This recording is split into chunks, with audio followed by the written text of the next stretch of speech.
और सीधा Rawalpindi institute of cardiology में ले गया। नाज़रीन गिरामी, द क्वेश्चन इज दैट, सवाल ये पैदा होता है क्या इंजेक्शन हर हॉस्पिटल में अवेलेबल है?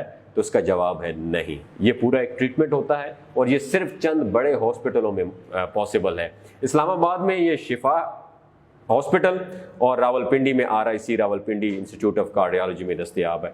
शिफा हॉस्पिटल क्योंकि प्राइवेट हॉस्पिटल है, वहां पर ये इलाज बहुत महंगा है, जबकि RIC में मरीज का मुफ्त इलाज हो जाता है। अब सोचें तो मुझे पूरा यकीन है कि यकीनन आप सोच रहे होंगे कि मरीज अगर प्राइवेट इलाज कराए तो उसका खर्चा कितना आता है। यकीनन 15 से 20 लाख रुपए, और RIC में ये इलाज बिल्कुल फ्री है। तो नाज़रीन गिरामी, अब आप अस्पतालों का पता और फ़ोन नंबर अपने पास ज़रूर रखें। आपके सामने अगर किसी को फालिज का अटैक हो जाए तो आप गाड़ी और रिश्तेदारों के इंतज़ार की बजाय मरीज़ को उठाएं और उसे फौरी तौर पर अस्पताल पहुंचाकर उसका इलाज शुरू कर दें।